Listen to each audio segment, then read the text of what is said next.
부엘하임 성가대는 샘이라는 뜻을 가지고 있습니다. 샘 솟듯 하나님의 은혜가 우리 성가대를 통해서 펑펑 이렇게 예배 가운데 쏟아지기를 주의 이름으로 축원합니다.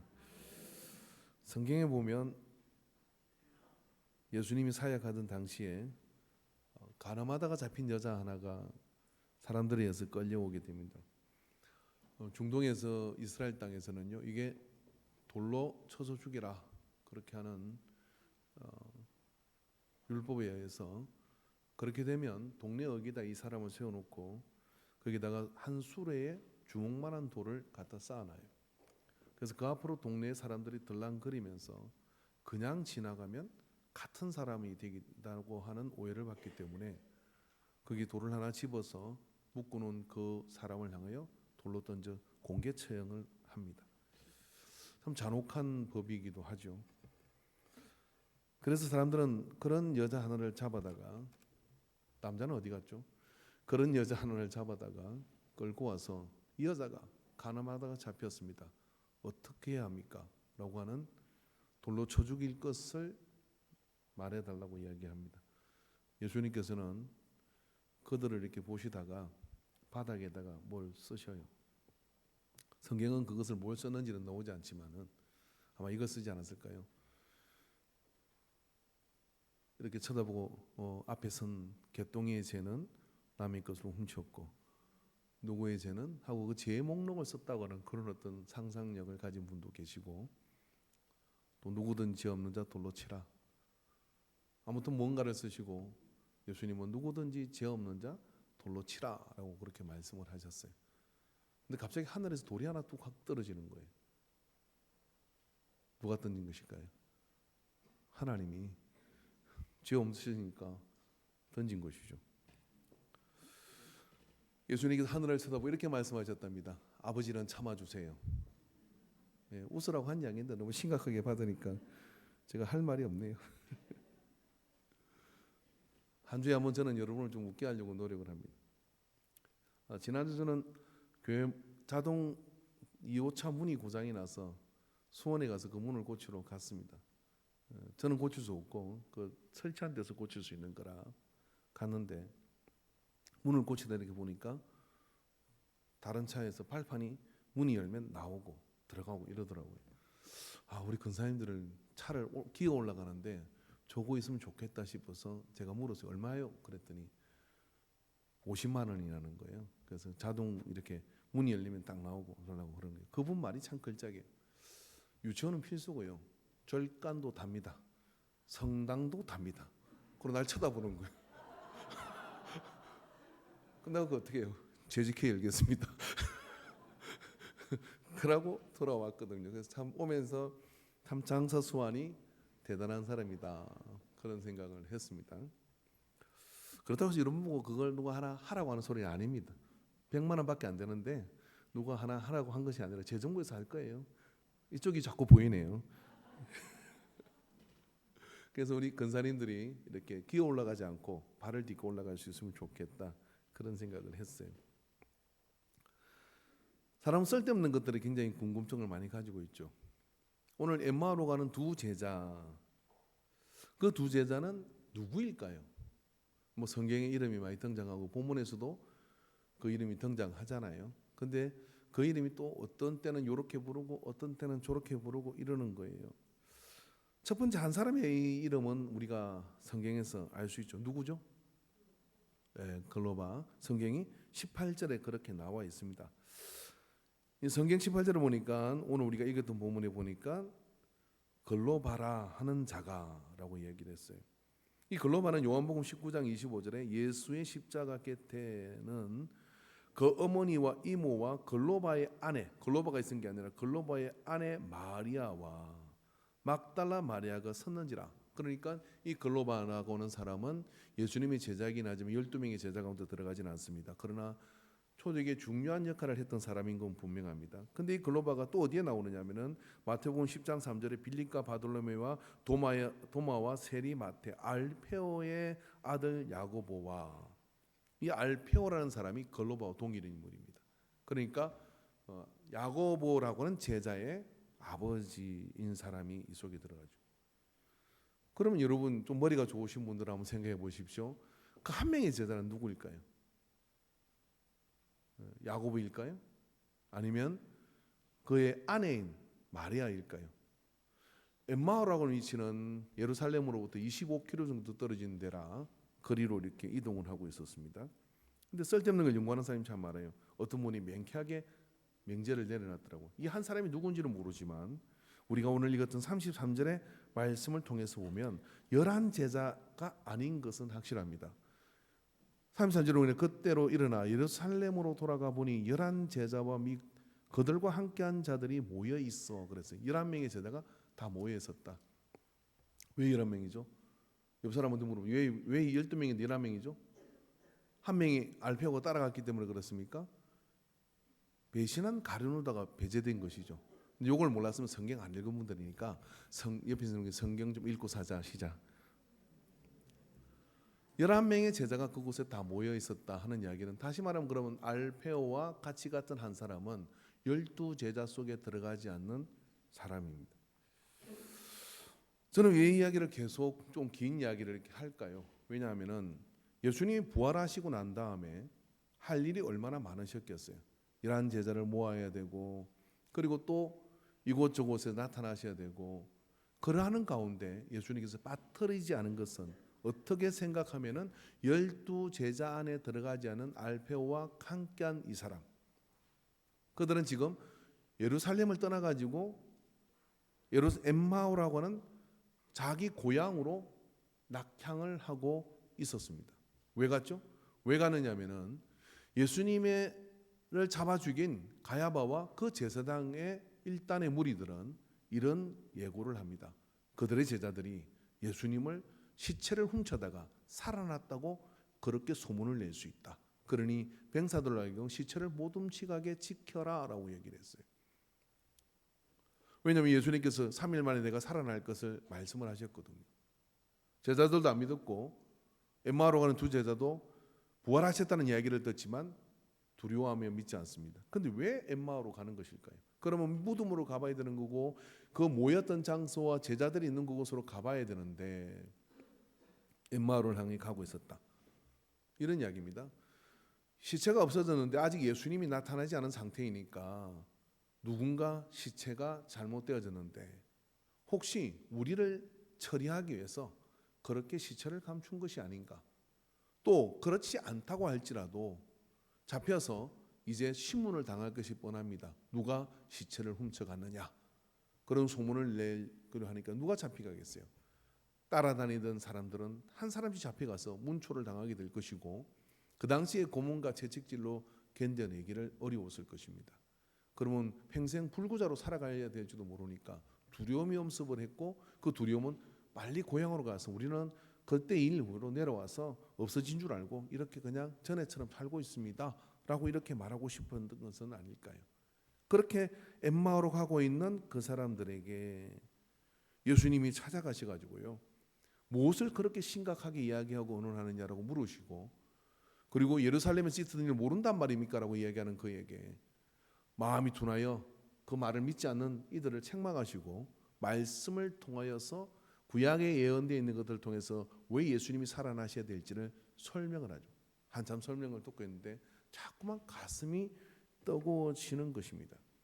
그리고 비로소 이제 엠마오에 도착하여 아마 자기 집인 것 같은데 거리로 들어오게 하시고 더 가시려는 그 예수님을 들어오게 하시고 먹을 것을 준비해서 떡을 뗐다라고 이야기를 합니다. 그러니까 그들의 주식인 빵을 나누어서 이제 기도하고 드시려고 떼어줄 때 갑자기 생각이 난 겁니다. 이분이 예수님이시구나. 그래서 그 예수님이신 걸 알게 됐을 때 예수님은 홀연히 사라져 버리게 되었습니다. 그 밤중에 이들은 그 길로 예루살렘으로 다시 올라와서 11 제자들과 함께 만나 그곳에 가셨습니다.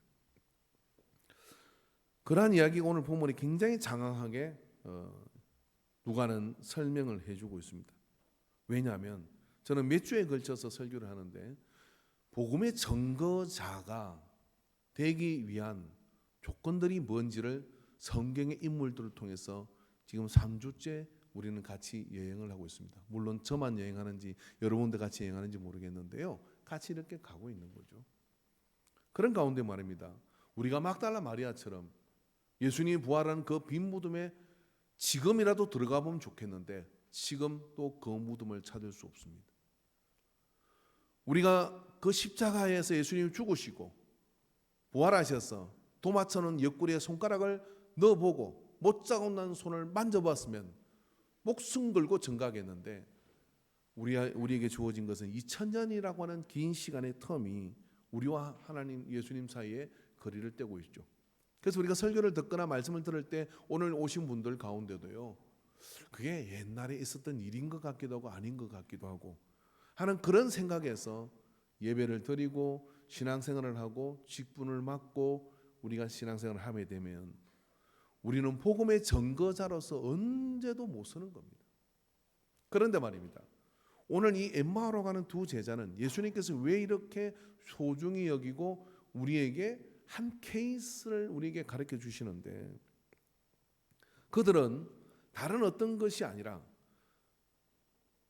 예수님이 풀어주시는 그 성경의 말씀을 통하여 그들이 눈이 밝아져서 예수님이심을 알게 되었다고 하는 겁니다. 그러니까 예수님이 같이 가는데도 그들조차도 알아보지 못했죠. 3일 전에 있었던 예수님인데 같이 엠마오까지 25km의 거리를 같이 동행하면서 그분이 계속 말씀을 하시는데도 설교를 하고 있는데도 못 알아보게 된 것이죠. 근데 오늘 성경에 보면 이 눈이 가리다는 이 말이 뭐냐면 크라테오라고 하는 헬라어인데, 이 크라테오라는 말은 가리다는 의미보다 어근을 따져보면 크라테오인데 그것이 붙잡히다라고 하는 이런 뜻입니다. 이게 붙잡히다 이런 뜻이죠. 그러니까 이 제자들은 지금 예수님이 없어졌고 부활했다는 이야기를 들었지만 두려움과 공포에 붙잡혀 있는 것이죠. 그리고 이제 모든 것을 정리하고 고향으로 돌아가서 새로운 삶을 찾아야 되겠다고 생각을 하고 있습니다. 자, 그렇게 거기에 붙잡혀 있으니까 곁에 예수님이 서 계셔도 예수님인 줄을 몰랐죠. 정말 우리에게 여러분 2000년이라는 시간이 문제일까요? 여러분 만약 오늘 이 자리에 있는 분 중에 제 재산이, 저라고 합시다, 그냥 제 재산이 1경이라고 생각을 해보세요. 아무도 믿지 않아요. 우리 아버지가 그런 분이셔요. 우리 하나님 아버지가 그런 분인데 1경이라고 생각을 해보세요. 경이 뭔지를 모르시면 좋습니다만 100조쯤 된다고 생각을 해봅시다. 근데 매일 누군가 우리 집에 와가지고 1000만 원씩 훔쳐가요. 그럼 제가 알 수 있어요? 몰라요? 100조쯤 되면요 1000만 원씩 훔쳐가도 몰라요. 지나가다 그냥 누구한테 1000만 원 가져가도 몰라요. 왜? 돈이 워낙 많으면 다 알 것 같지만 사실은 그것에 대한 개념이 아주 너그러워지죠. 아주 의미가 없어집니다. 돈의 단위가 별로 의미가 없어져요. 저 옛날에 고 정주행 회장님이 서산에 그 대오지 그쪽에 농사를 지을 때 그 산에서 제가 목회를 했으니까 서산에 있는 분들 이런 이야기를 하는 거예요. 거기 한참 비행기로 씨를 뿌리고 그렇게 추수를 할 때 밤에 이 농사 짓는 분들이 이게 추수하는 기계를 가지고 들어가서요 어두운 밤에 말입니다. 그걸 막 비행기로 뿌려가지고 그렇게 하는 거니까 들어가서 추수를 해버리는 거예요. 해가지고 트럭에 막 실어가지고 갖고 나와요. 그러니까 이게 보고가 된 겁니다. 회장님 막 저 쌀을 훔쳐갑니다. 그랬더니 참 이 정주행 회장이 뭐라고 얘기했냐면 이런 유명한 말을 남겼어요. 뭐라고 얘기했냐면 냅둬 새떼가 먹으면 얼마나 먹겠어? 큰 넓은데 농사를 짓는데 그 정도의 주변 동네에서 그렇게 가져가는데 새떼가 먹으면 얼마나 먹겠어? 오늘은 아멘을 안 하기로 작정을 하셨나 봐요. 뭐 그리 쪼잔하게 살다 가세요 그냥. 넓은 농토니까요. 그래가 그걸로 먹고 살 것도 아니니까 그렇게 해버렸어요. 그러고 난 뒤에 어떻게 하겠어요? 머쓱해진 것이죠. 그리고 지금은 아마 그렇게 하지 않을 것 같은데 농토는 어떻게 되는지 모르겠어요. 여러분 하나님은 영원히 존재하시는 분이십니다. 그 하나님의 영원히 존재하는 시간에 2000년? 그게 어떤 의미가 있을까요? 하나님의 영원한 시간의 범위에서 볼 때 그 2000년이라는 시간은 우리에게는 아득히 먼 이야기라 감이 잘 안 오지만, 하나님의 영원한 시간 속에 존재하시는 그분은요, 만년, 2000년, 수만 년, 그게 이 하나님에게는 하루 같은 시간인 거죠. 그 하루 같은 시간 속에 하나님이 우리에게 말입니다, 너도 영생할 자라고 말씀을 해주신 거예요. 그래서 3일 전의 일을 통해서 예수님이 곁에 계셔도 못 알아보는 사람은 2000년이 지나도 못 알아봅니다. 2000년이 지나서 예수님을 알아보는 사람은, 곁에 계시면 알아보는 사람은 3일 전에 지나면 더 잘 알아봅니다.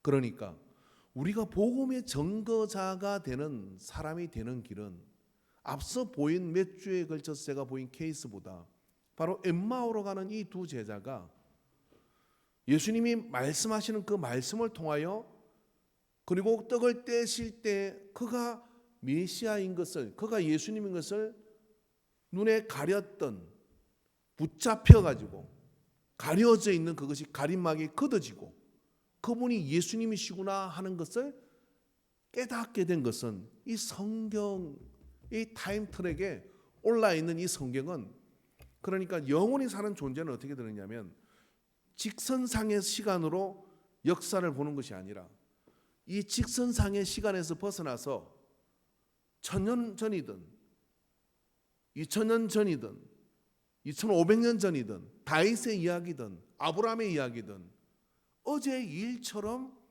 이 성경을 통하여 말씀을 이해하고 말씀을 들을 수 있는 그런 귀가 열리게 되면 어제의 일처럼 생생하게 증거하는 그런 복음의 증거자가 된다고 하는 겁니다.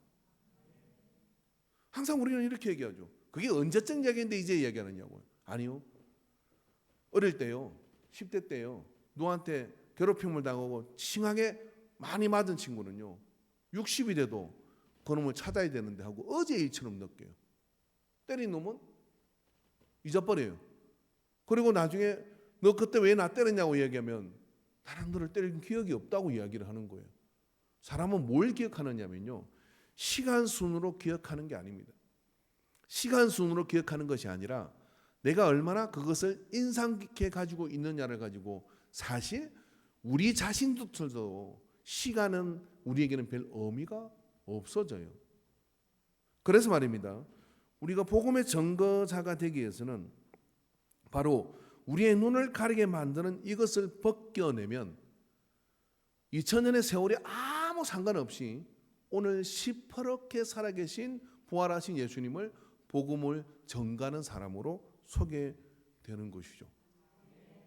그래서 여러분, 예배 시간에 우리가 이렇게 말씀을 듣잖아요. 성경을 풀어서 설교를 하고, 그리고 여러분 성경을 읽으시고, 이 성경이 얼마나 놀라운 겁니까? 사실 여러분이 대한민국에 존재하는 모든 박물관에 가도요, 여러분이 1000년 이상 된 책을 못 만납니다. 2000년 전에 이 땅에 있는 책을 만난다고요? 저는 그런 걸 본 적이 없어요. 일제시대 때 100년 전에 어떤 문서들, 임진왜란 때 문서들, 그런 어떤 오래된 500년 600년 된 문서는 있죠. 그거를 여러분 바스라지까지 유리관 안에 일어나서 볼 수도 없어요. 그럼 여러분 지금 보고 있는 성경 어떤 성경이냐면 적어도 3000년의 역사는 우리에게 언급해 주는 책입니다. 이 책을 우리는 매주마다 어떤 매일 새벽마다 읽고 이 이야기를 하는 거예요. 그러니까 목사가 이 이야기를 3000년 전의 이야기를 어제 일처럼 이야기하는 게 쉽겠어요, 어렵겠어요? 쉬워요. 여러분이 믿음이 있으면. 어려워요. 여러분 믿음이 없으면. 그냥 오래된 이야기일 뿐입니다. 도대체 감도 오지 않는 그런 이야기일 뿐이에요. 시간이 문제입니까? 시간이 문제가 아니라 크라테오, 우리가 무엇에 붙잡혀 있느냐가 복음을 제대로 듣지 못하게 하는 장애물인 거예요. 오늘 예배 시간에 앉아 있지만은 예배 가운데 모두가 이 말씀에 귀가 기울이고 마음이 집중이 되겠습니까? 처음에 제가 여기서 왔을 때 여기 창이 이렇게 열려 있었어요. 창이 승팅지가 발리지 않아가지고 밖에 막 밖이 보이는 상황이었어요. 아마 지금도 기억도 못 하실 것 같은데 저는 그걸 못 견기를 했습니다. 그래서 급하게 60만 원 들어가지고요. 매달리기도 어려운데 저거 매달려가지고요. 저거 돌 커튼을 타는데 죽는 줄 알았어요. 사다리 올라가지고 가는데 전문가가도 못하게 간다 그러더라고요. 그리고 저기 오송교에 있는 최철 목사를 불러가지고 고소공포증 없다 그래가지고 제가 다사리 잡고 한 손으로 매달려가지고 피스를 이쪽에 받고 저쪽에 받고 개인신이 갔다 그랬어요. 왜 그렇게 걸었냐면은 제가 예배 시간에 이렇게 있으면요. 붙잡힌 사람들은요. 바람만 불어도 옛날에 미스 김하고 같이 걸었는데 날이 흐리면 집에 빨래 걷어야 되는데 별 생각을 다 해요. 우리는 예배 가운데요. 치열한 전쟁을 치릅니다. 저것에 앞사람이 앉은 사람이 계속 고개를 가우뚱거리며 또 그럽니다. 목이 무슨 아픈가? 아픈 거는 근데 본인 거를 걱정을 하세요. 뭔가에 자꾸 붙들려요. 그러고 예배 시간에 이제 걷기하는 졸잖아요. 졸 때 왜 졸는지 아십니까? 마귀가 여러분 눈꺼풀이 올라가요. 올라가서 내려앉는 거예요. 어제 늦게 잤거든요. 얼마나 많은 방해가 있는지 아직도 우리는 이걸 못 치잖아요. 돼지를 한 마리를 잡는다 했는데도 벌써 게임 끝났어요. 몇 분이 졸았거든요. 3분. 이렇게 치열한 전쟁인데 왜? 가려워졌으니까. 고린도서 4장 4절 말씀 봅시다. 이렇게 말씀되었습니다. 뭐라고 이야기합니까? 그 중에 이 세상의 신이 믿지 않는 자들의 마음을 혼미하게 하여 그리스도의 영광의 복음의 강체가 비치지 못하게 함이니 그리스도는 하나님의 형상이니라. 세상에 마귀라는 신이 있다는 거예요. 그게 뭘 하느냐? 보지 못하게 만든다. 엠마오로 가는 두 제자는 왜 못 봤냐? 두려움에 잡혔기 때문에 곁에 예수님 숨소리 내며 지금 침팅이며 이야기하는데도 여기서 지금 성령의 감동으로 설교를 하고 초문제까지 안 치겠네. 그렇게 열강해도 자요. 딴 생각해요. 왜 그래요? 그라테오. 붙잡혔다 이런 이야기예요. 그 붙잡힌 상태에서는요. 3일 전의 일도 몰라보는 거예요. 그 붙잡힘으로부터 자유롭게 되면 어떻게 되느냐? 2000년, 3000년 후에도 그 사건을 어제의 사건처럼 느끼고 가슴 뭉클해지는 그런 상황이 일어나죠. 바로 그를 통하여 하나님께서는 복음의 증거자로 지금도 세워왔고 이제까지도 세워왔고 그렇게 세워서 가는 역사를 주님은 알고 계시는 겁니다. 걔 눈에는 똥만 보입니다. 성도의 눈에는 뭐만 보여야 되느냐면 예수님만 보여요. 제가 우리 다른 애들한테 걔 눈에는 똥만 보인다 그랬더니 그걸 이해를 못 하더라고요. 우리 나이가 드신 분은 아실걸? 걔 눈에는 왜 똥만 보일까요? 옛날 개들은, 지금 개들은 안 그래요. 옛날 개들은요, 제가 보니까요, 집에 키우는 애가 똥을 싸면 똥기저귀를 바로 안 빨아. 마루에 앉아가지고 이렇게 내밀면은 마당에 개가 와가지고 막 훑어먹어. 엄청 맛있게 먹어. 그 다음에 똥 냄새를 얼마나 좋아하는지 똥을 찾아다녀요. 불과 여러분 50년 전의 이야기예요. 그래서 개 눈에는 똥만 보인다는 거예요. 요즘 개는요, 우리 집에 저도 개 한 마리를 키우는데 주인이 던지면 탁 받아 먹어야 될 거 아니야. 제가 이렇게 했어요. 여기 간식을 하나 탁 던지면 떨어지기 전에 탁 받아 먹어. 근데 간식 옆에 하나 뭘 섞었어. 주고 싶은 걸 섞어가지고 먹으면 좀 가긴 한데 그래서 새로운 걸 섞었어. 탁 던지 입으로 탁 받아가 바닥에 내려놔. 그리고 이렇게 햇바닥으로 싹 건드려봐. 물었다가 놔보고 물었다가 놔보고.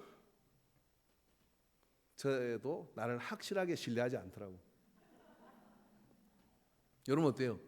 설교를 탁 들으면 아멘 하고 받습니까? 말은 아멘 하지 아멘 하고 받아. 그래서 탁 받아놔. 생각 좀 해봐야 돼. 이거 다 따라가면 안 돼. 정신 차리자. 생각 좀 해보자. 말려 들어갈 줄 몰라. 그러거든요. 가리워 있으니까. 근데 온전한 믿음과 신뢰 가운데 있으면 어떻게 되느냐? 예수님이 세월에 상관없이 보이게 되므로 그가 바로 복음의 증거자가 되는 겁니다. 그러나 그들이 길을 가며 예수님께서 해상하건대 본인들이 해상하건대 야, 우리가 올 때 말씀을 풀어줄 때 가슴이 뜨겁지 않더냐. 그들은 성경을 이미 알고 있습니다. 그런데 예수님께서 말씀을 해주실 때 그들의 가슴이 뜨거워졌다는 거예요. 자, 여러분, 설교를 듣거나 성경을 읽거나 복음의 증거자로서 주님을 사랑하는 사람은요, 말씀에 대한 반응이 있어요. 말씀에 대한 반응이 뭐냐면 말씀이 이리로 가기 전에 이리로 와요. 여기가 어디냐? 가슴이에요. 그래서 그 말씀이 그런 역사가 있거든요. 왜냐? 말씀은 운동력이 있기 때문에 그래요. 말씀 한번 봅시다. 히브리서 4장 12절부터 13절의 말씀 같이 한번 읽어봅시다. 시작. 좌우의 날선 어떤 검보다 예리하여 혼과 영과 및 간절과 골수를 찔러 쪼개기까지 하며 또 마음의 생각과 뜻을 판단하나니 지으신 것이 하나도 그 앞에 나타나지 않음이 없고 우리의 계산을 받으실 이에 눈앞에 만물이 벌거벗은 것 같이 드러나느니라. 뭐라고요? 하나님의 말씀은 살아있고, 따라합시다. 하나님의 말씀은 살아있고, 하나님의 말씀은 살아있고, 하나님의 말씀은 살아있다는 이야기가 뭐겠습니까? 제가 오늘 여러분이 이렇게 얘기를 합니다. 오늘 밤 12시에 모두 교회로 오십시오. 하나님께서 제게 이런 명령을 주셨습니다라고 얘기하면 우리 인간교회는 몇 명이 올까요? 하나? 다 나보다 믿음이 좋으셔.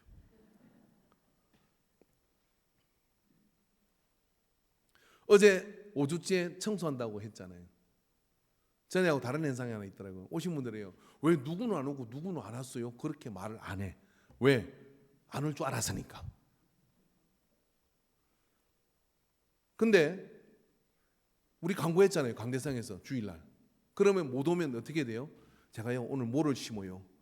제가요 오늘요 급한 결혼식이 있어가지고요 이렇게 해서 선교장한테 우리 선교회장한테 이렇게 해서 못 갑니다. 이렇게 연락을 해야 될 거 아니에요. 혹시 선교장은 못 온다고 연락을 받는 분 있겠지요.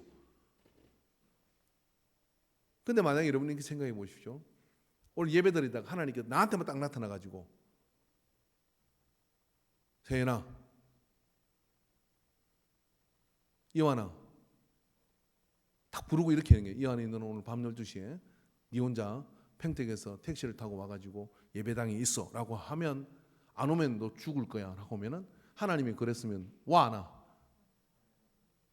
그래도 안 올 걸. 주여 이것이 주의 음성이나이까. 확실하게 말씀해 주십시오. 하나님의 말씀의 운동력이라는 이겁니다. 하나님께서 말씀을 하시면 하나님으로부터 떠난 그 말씀은 그 말씀 자체가 인격을 가지고 어떻게 하냐면 심령과 영과 골수를 찔러 사람의 변화를 일으킬 뿐만 아니라 우리 가운데 놀라운 일들을 스스로 만들어 간다는 거예요. 하나님의 말씀은 2000년 전에 완성되었습니다. 이 성경의 말씀이 운동력이 없다면 복음은 지금까지 전해지지 않아요. 그저 박물관에 있는 그런 어떤 자료에 불과할 겁니다. 근데 하나님의 말씀은 운동력이 있기 때문에 그 말씀을 운동력 가운데 가슴으로 그 말씀을 받은 사람들이 복음의 증거자가 되어 오므로 오늘 우리가 그 복음을 듣고 그 안에서 우리 또한 증거자로 서게 되는 거예요. 그러니까 우리가 복음의 증거자가 될 수 있는 유일한 길은 뭐냐면 이 하나님의 말씀을 통하여 우리는 복음의 증거자가 어제 일어난 일을 이야기하는 사람처럼 그렇게 증거자가 될 수 있습니다. 이게 말씀의 운동력이라고 하는 거예요.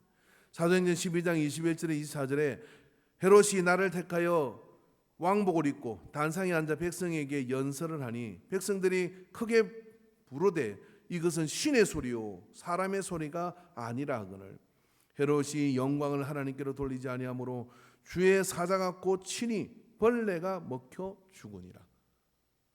왜요? 그리고 뭐라고 얘기냐면 하나님의 말씀은 흥황하여 더하더라. 초대교회 하나님의 말씀이 예수님은 부활하셨고 성천하셨고요. 남아 있는 것은 뭐만 있었느냐면은 가슴으로 와닿은 하나님의 말씀이 있었고, 그 말씀은 그 당대 최고의 권력자라고 할 수 있는 이 헤롯이 그 말씀에 의해서 하나님께 영광을 돌리지 않은 죄를 범함으로 인해서 벌레가 먹어서 죽는 물리적 현상이 일어났다 이거예요. 이게 말씀의 운동력이에요.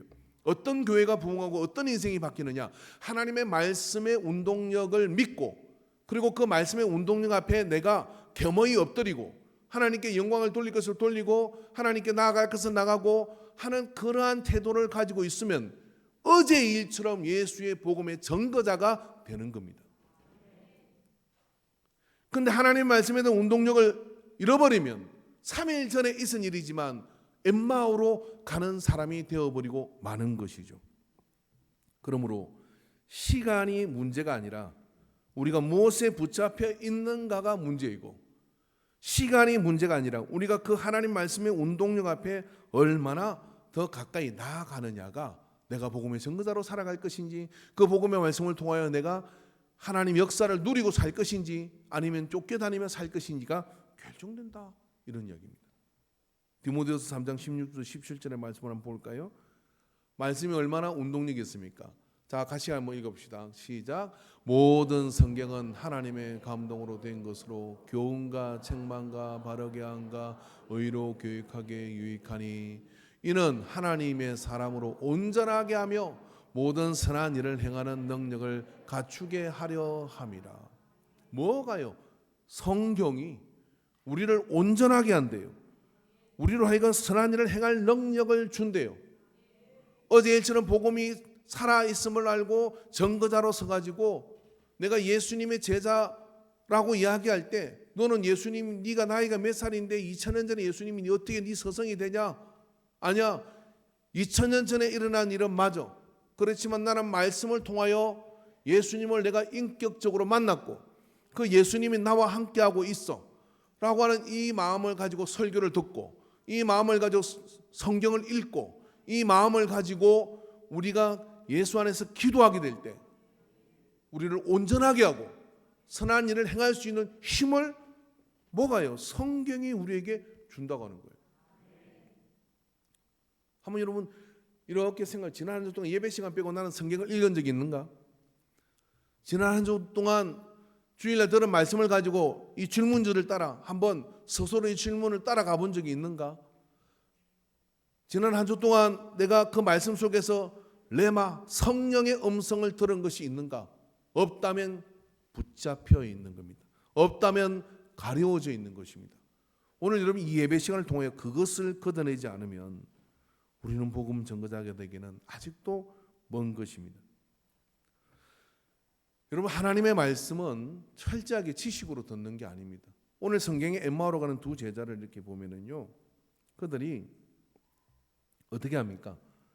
예수님께서 곁에 걸으시면서 질문하시고 성경을 풀어서 이렇게 가르쳐 주는데 가슴이 뜨거워지긴 했지만 예수님인 줄 몰랐어요. 근데 언제 합니까? 집으로 들어가서 떡을 뗄 때 알았어요. 여러분, 초대교회는 매주마다 성찬식을 했습니다. 오늘 우리가 매주마다 성찬을 하지 않는 이유는 이겁니다. 이 말씀을 듣는 설교의 시간이, 말씀이 떡이 하나님 예수님의 말씀이고 그 말씀을 나누는 이것이 또 다른 성찬의 변형으로 보는 겁니다. 그래서 이 성례는 말입니다, 말씀을 듣는 것이 성례라고 주장하여 극단적으로 하면 성찬신 자체를 안 하는 교단들도 있어요. 제가 자란 구세군 교회 교단에서는 성찬식을 안 합니다. 그런 의미로 이 성찬식을 하지 않아요. 그래서 우리가 성찬을 받을 때도 떡과 잔을 마시는 것이 아니라 그 속에 담겨있는 예수님 복음을 이렇게 맞는 거거든요. 자, 그럼 이걸 종합해 보면 어떤 이야기냐면, 설교나 성경은 듣는 것이 아니라 먹는 것이라는 거예요. 말씀은 듣는 것이 아니라 먹는 것이라는 거예요. 먹는다는 얘기는 어떤 얘기냐면 체험적인 것이라는 거예요. 오늘 엠마오로 간 두 제자가, 제자들이 모인 그곳에 가서 뭐라고 이야기를 합니까? 거기에 가가지고 24장 마지막 절에 보면 이렇게 얘기하죠. 두 사람도 길에서 된 일과 예수께서 떡을 떼심으로 자기들에게 알려지신 것을 말하더라.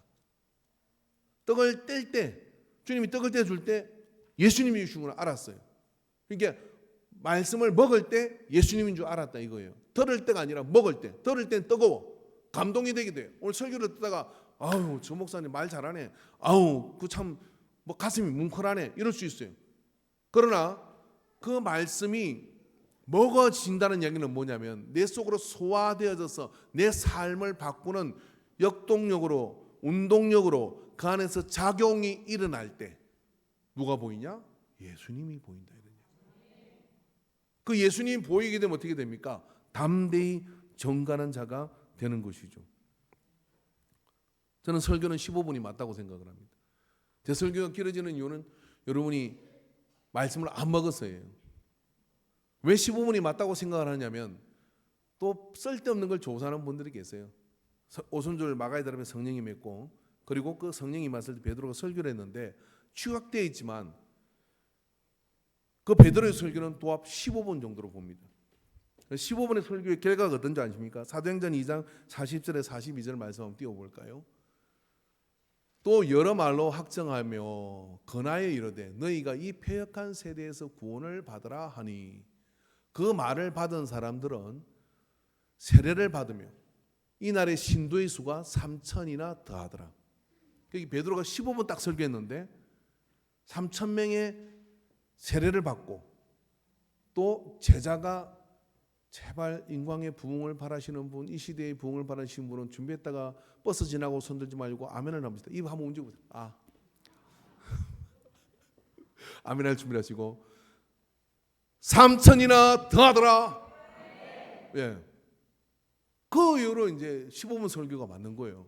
근데 왜 15분이 안 되느냐면은 가려 잡혀 있어.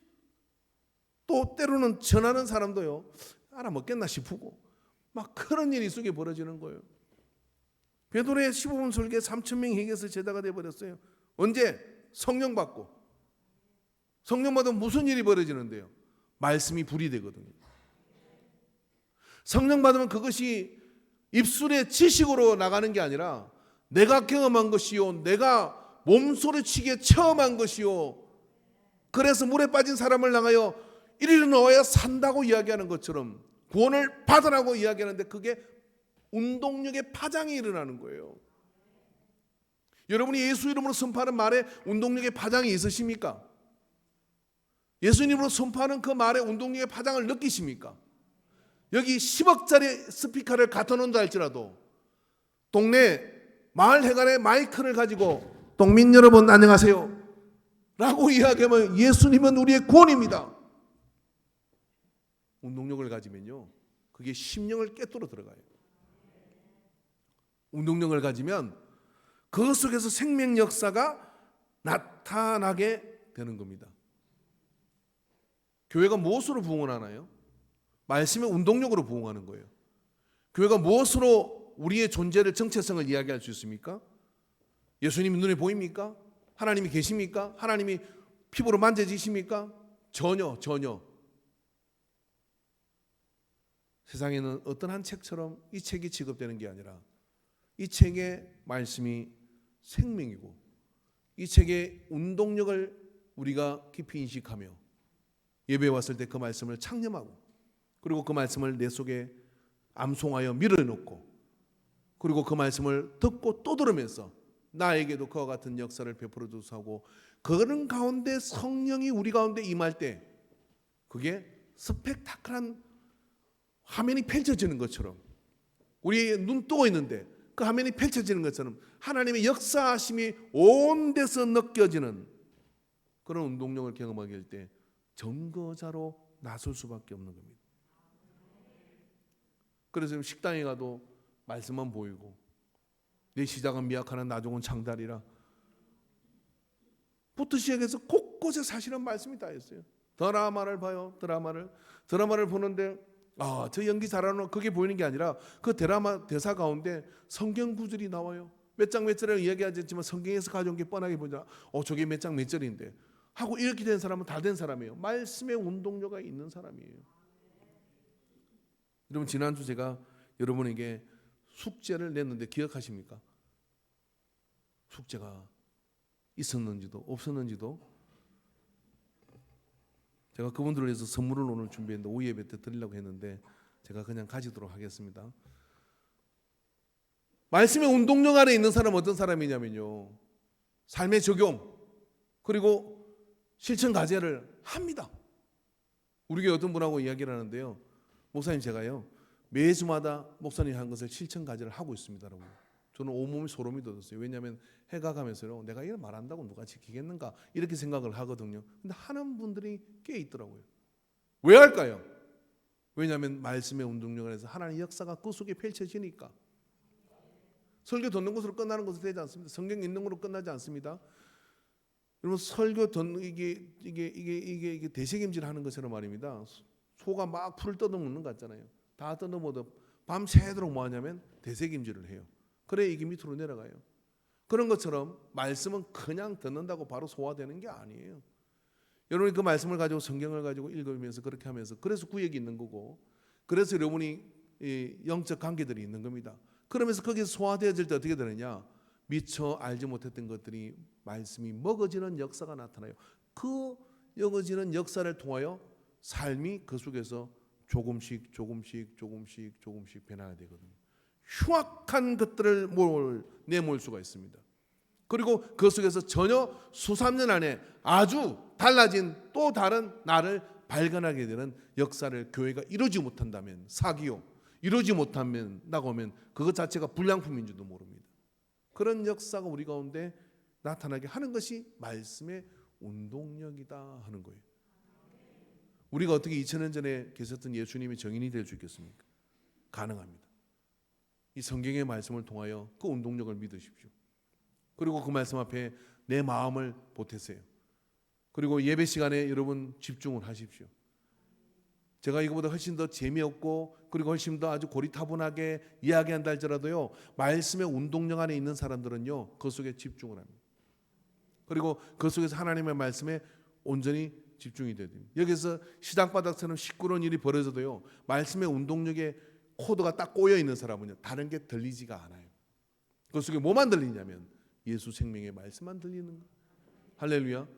어느 날 제가 예배 마치고 내려오니까 어떤 분이 저한테 목사님 코를 37번을 만졌대요. 설교 시간에. 그걸 왜 세고 있는 거예요? 저도 고쳤어요. 오늘 안 맞았잖아요. 콧털 가는 기계를 샀어요. 코가 좁아가지고 털이 이쪽으로 자라면 이쪽을 찔러. 혹시 가려운 분들은 콧털 가는 기계를 사십시오. 그래서 올라오기 전에 꼭 깎습니다. 왜? 그분 말이 생각나서. 근데 누구한테 얘기해서 내가 몇 번을 많이 만졌다고 얘기했는데, 그러니까 그 만지는 걸 어떻게 알아요? 저는 예수님의 말씀만 들렸는데요, 그분이 연해요. 앉아가지고 머리는 왜 빠져가는구나, 살은 쪘는지 빠졌는지, 넥타이 저거 누가 사줬을까? 마귀 역사예요, 마귀 역사. 뭐만 들려야 되느냐면 머리가 빠졌거나 잤거나. 목사는 머리가 빠지는 게 좋아요. 외모가 볼품이 없어져야 돼요. 매력이 없어져야 돼요. 그래서 예수님만 다 보이는 게 최고입니다. 그래서 대한민국의 최고 괜찮은 목사가 누구냐? 머리 빠진 저예요. 볼품이 없잖아요. 그래야 하나님 말씀이 영광이 나타나지. 할렐루야. 옆에 앉은 사람이 왜 저기 앉아서 온갖 궁리를 다 하는 게 마귀 역사예요. 그게 다 하나님 말씀을 먹으려고. 정말 제발 여러분 주보를 두고 가지 마세요. 주보에다가 은혜를 쓰면 좋은데 아직도 가고 있다. 그다음에 뭐 전화번호를 또 써놔요. 뭐 전화 생각난 게 있나? 나는 성경 설교 듣다가 뭐 메모하는 줄 알았더니 전화번호를 써놨어. 급한가 봐요. 또 어떤 분이 여기 우리 교회는 그런 문화 아직 없었는데 끝나고 이제 목사님들 주보를 이렇게 거두잖아요. 거두는데 이게 보니까 이렇게 써놨더래요. 15분 대전 통과, 그리고 대구 20분, 30분이 지날 때 부산 찍고.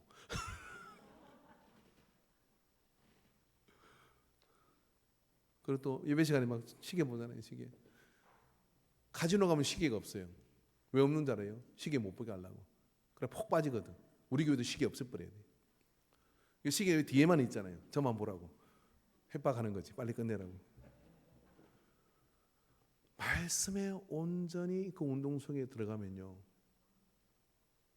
영화는 1시간 2시간 반짜리도 잘 보고 앉아있더만 화장실도 안 가고, 설교는 30분 전에 조린 한 장을 피고 1시간이 넘어가면 고민합니다. 교회를 계속 다녀야 되나. 말씀의 운동 속에 들어가면요, 이 시간이 참으로 소중한 시간이구나 하고 토요일 저녁부터 준비를 해요. 우리 박현진 사 오늘 기도 순서면 한 주 내내 준비하셨잖아요. 여기 앉은 모든 분들이요, 말씀을 듣기 위해서 그렇게 준비하뇨. 제가 개떡같이 내내도 찰떡까지 알아들어요. 왜? 말씀 선포 자체가 우리의 삶을 바꿔버려요. 운동령 하나로 들어갑시다. 이번 주 숙제 또 하나 내겠습니다. 이번 한 주 동안은 매일 인광교회 유튜브 홈페이지를 들어가서 하루에 설교 한 편씩 듣자. 할렐루야. 다 하고 오신 분에게 이번 주 모든 선물 합쳐서 드리도록 하겠습니다. 기도하겠습니다.